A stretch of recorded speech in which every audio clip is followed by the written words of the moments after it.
नगर निगम में सभापति का चुनाव प्रारंभ होना है और इसके लिए गहमागहमी भी शुरू हो चुकी है। आप देख सकते हैं पीछे भाजपा के पार्षद काफी उत्साहित है कि आखिर क्यों ना हो कि उनके 27 सीट आ सके। इस वक्त हमारे साथ है महापौर रामू जी। किसे अधिकृत किया गया है भाजपा की ओर से?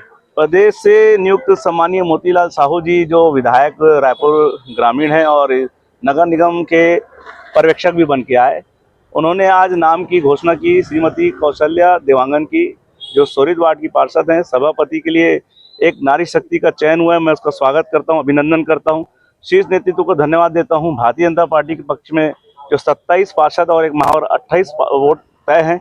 इसके अतिरिक्त जो निर्दलीय हैं उन्होंने घोषणा की कि हम सपोर्ट करेंगे।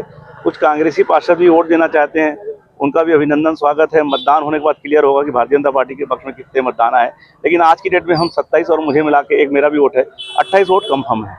आगे महिला दिवस है अभी 8 मार्च को और महिला नेतृत्व को मिल रहा है, तो कितने बड़ी सौगात आप में मान रहे हैं? मैं तो देश के प्रधानमंत्री माननीय नरेंद्र मोदी जी को धन्यवाद देता हूं, जिन्होंने 33% आरक्षण कराया है। कांग्रेस सालों से कहती आई, उसको पूरा नहीं किया, और आज देख लीजिए भारतीय जनता पार्टी प्रदेश नेतृत्व ने, जिला नेतृत्व ने आज महिला को मौका दिया, नारी शक्ति को मौका दिया है। मैं नारी शक्ति की जय करता हूं और धन्यवाद देता हूं शीर्ष नेतृत्व को। तो ये है हमारे साथ रामू जी, जिन्होंने कहा कि शीर्ष नेतृत्व को धन्यवाद देते हुए ये देख रहे हैं कि अब ये महापौर जो सभापति के लिए प्रत्याशी घोषित हुई है। हमारे साथ कैसा महसूस कर रही हैं? अभी जीत का कुछ कदम दूर हैं आप अभी। अच्छी लग रही है और सभी का आशीर्वाद है, सभी पार्षदगण को आशीर्वाद है। किस प्रकार से रहेगा आपका? आप जो है भाजपा से आप टिकट दिया गया आपको, आप पार्षद भी चुनकर आई, एक बार युवा भी हैं, तो कैसा महसूस हो रहा है इतने बड़े नगर निगम में आप सभापति के दायित्व को आप संभालेंगे? सब अपनी तरफ से तो पूरी कोशिश करेंगे, सब अच्छा हो ऐसे करके। आप सभी का आशीर्वाद है, इससे आगे मुझे कुछ नहीं आती। हमारे साथ यहाँ पर उनके समर्थक तल्लीनपुरी गोस्वामी जी है। कैसे आप देख रहे हैं कि एक महिला नेतृत्व को यहाँ पर मौका दिया गया है? ये धमतरी का सौभाग्य है कि धमतरी को अयोध्या बनने का मौका मिला है, जहाँ महापौर रामू है, श्री राम भगवान से जुड़ा हुआ नाम, और माता कौशल्या का नाम देवांगन जी सभापति है। ये धमतरी अयोध्या बनकर रहेगा। आप सबका सहयोग चाहिए और मैं दावा कर रहा हूं कि इस बार कांग्रेसी पार्षद भी इस भावना के साथ सहयोग करेंगे और आगे जाके धमतरी विकास की चौमुखी धारा यहाँ पर बहेगी। तो देखा कि आपने ये अयोध्या के कर रहे हैं और क्रॉस वोटिंग यहाँ पर संभावनाएं जता रही है कि कांग्रेस के पार्षद भी यहाँ पर उनको वोट दे सकते। देख सकते हैं कि यहाँ पर जो है लोगों की भीड़ लगी हुई है। आप ये भाजपा के एक प्रकार से घोषित कार्यालय जैसे रखा गया है। यहाँ पर जो उनके पर्यवेक्षक हैं मोतीलाल साहू जी, वो यहाँ पर मौजूद हैं। पूर्व विधायक रंजना साहू है, निर्मल बराड़िया जी है। यहाँ पर आप देख सकते हैं कि उन्होंने घोषणा कर दी है। नेहरू निषाद जी है, यहाँ पर उन्होंने घोषणा कर दी है। हमारे साथ इस वक्त हैं पर्यवेक्षक मोतीलाल साहू जी, जिनसे हम जानते हैं कि किस प्रकार से लिफाफा खोला गया है और महिला नेतृत्व को हमको सुनाई दे रहा है। भारतीय जनता पार्टी सबका साथ, सबका विकास और सबका विश्वास पे काम करता है, और उसी के चलते यहाँ पे कोई भी कार्यकर्ता हो, किसी भी स्तर में काम करता हो, सबका सम्मान होता है और पार्टी विचारधारा से जुड़ करके सभी काम करते हैं।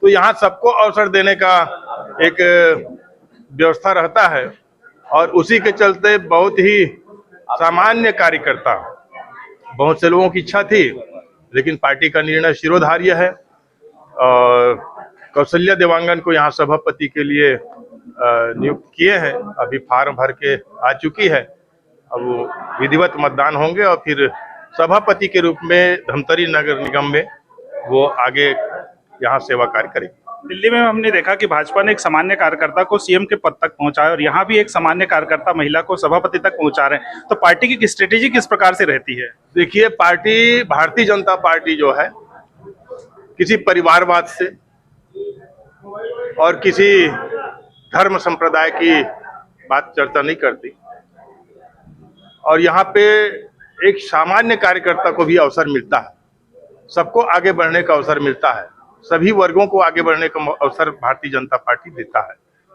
तो ये परिवारवाद से हट करके भारतीय जनता पार्टी का निर्णय होता है कि हम में से सबको आगे बढ़ने का अवसर मिले। तो उसी के चलते एक सामान्य कार्यकर्ता बहन आज जो पार्षद बन करके आई है, कौशल्या देवांगन जी को पार्टी ने निर्णय लिया।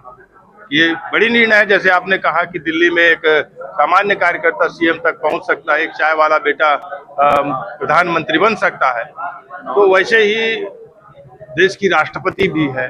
तो यहाँ पे जो भारतीय जनता पार्टी जो निर्णय लेते हैं वो सबको समान अवसर देते हैं, सबका सम्मान करते हैं और मूलभूत सेवा ही उद्देश्य है हम सबका।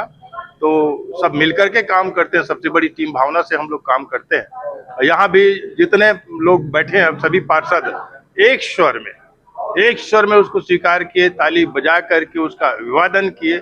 इससे आप समझ सकते हैं कि जो विचारधारा से जुड़े हुए हैं भारतीय जनता पार्टी के, सबका मतेन जो है पार्टी के साथ है और पार्टी के नेताओं के ऊपर विश्वास है, भरोसा है। और इस बार तो जिस प्रकार से जनता ने भारतीय जनता पार्टी के ऊपर विश्वास जताया है, पहले बोलते थे कांग्रेसी की ईवीएम, इस बार तो बैलेट में भी जनता ने हमको विश्वास दिया है, भरोसा दिया है, क्योंकि पंचायत का चुनाव तो बैलेट से हुआ है। तो बैलेट में भी तो पंच से लेकर के सरपंच और जनपद से लेकर के जिला तक निर्विरोध जिला पंचायत के लिए आप देखिए कल 16 में भारतीय जनता पार्टी के अध्यक्ष बैठे। धमतरी के लिए भी आप पर्यवेक्षक, क्या हम समझे कि धमतरी के चौंकाने वाला नाम कुछ आएगा? यहाँ भी उनको प्रस्तावक समर्थक नहीं मिलना है कांग्रेस को। भाजपा के लिए कोई नया नाम आ रहा है?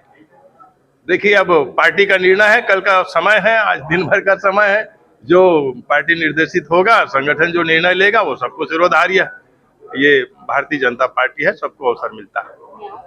हमारे साथ यहाँ पर पूर्व विधायक रंजना साहू जी भी हैं, जो महिला नेतृत्व है और महिला विधायक यहाँ पर धमतरी विधानसभा को नेतृत्व कर चुके हैं। तो वो किस प्रकार से देखते हैं कि हम उनसे बात करेंगे। सभापति के रूप में आप किस प्रकार से देख रहे हैं महिला नेतृत्व?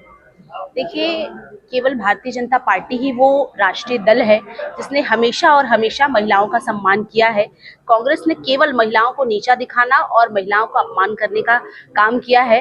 और चूंकि बहुत उदाहरण भी रहा है कि कांग्रेस की ही एक प्रवक्ता राधिका खेड़ा जो रही, अपमानित होकर वो भाजपा में आई। तो इस तरह बहुत से उदाहरण हैं जो महिलाओं का अपमान कांग्रेस ने किया है। लेकिन महिलाओं को घर से निकाल कर समाज में और समाज से फिर राजनीति में एक अच्छा स्थान देने का काम भारतीय जनता पार्टी ने किया है। उसी में एक बड़ा उदाहरण धमतरी का इतिहास रहा है कि कभी भी महिला सभापति निगम में नहीं बन पाई। और ये एक नया उदाहरण है कि एक महिला सशक्तिकरण का जो बीजेपी ने अपनाया है। बहन हमारी कौशल्या को सभापति के रूप में स्वीकार, हमारी अन्य बहनें भी हैं जिन्होंने सभापति के रूप में सभी उसको स्वीकार कर रही हैं। और उनका नाम आने पर सभी लोग बहुत अचंभित भी हुए हैं। लेकिन एक नई बात है, एक नया उदाहरण ये शहर के लिए भी है, बीजेपी के लिए है। निश्चित रूप से हमारी बहन अपने इस कर्तव्यों का निर्वहन करते हुए सब लोगों को लेकर साथ चलेगी। ये बीजेपी का बहुत बड़ा उदाहरण है। देखा कि यहाँ पर पूरी तरह से घोषणा हो चुकी है और बस चंद मिनट बाकी हम कह सकते हैं, इसके बाद घोषणा कर दी जाएगी, चुनाव हो जाएंगे। और चूंकि कांग्रेस की ओर से पूर्णिमा रजक को प्रत्याशी घोषित किया गया है, इसलिए मतदान की स्थिति बनेगी और मतदान होंगे। और जो है 27 सीट इनकी बताई जा रही है, एक महापौर की। इसके अलावा निर्दलियों का भी समर्थन बता रहा है और क्रॉस वोटिंग की भी यहाँ पर संभावनाएं बताई जा रही है। तो काफी बहुमत से यहाँ पर विजयी होंगी कौशल्या देवांगन और वो अगले नगर निगम के लिए सभापति भी बनेंगे। तो लगातार प्रखर टीवी में हम अपडेट देते रहेंगे। ये तो पहला पार्ट हमने बताया कि किस प्रकार की स्थिति है। उसके बाद जब चुनाव हो जाएगा और मतदान के बाद कौशल्या देवांगन जब पूर्ण रूप से सभापति बन जाएंगी, तब हम फिर से आपसे मुलाकात करेंगे। प्रखर टीवी के लिए अपने सहयोगी आशीष बंगानी के साथ मैं भूपेन साहू। तो ये थे अब तक की खबरें। सभी खबरों के लिए आप बने रहिए प्रखर टीवी के साथ।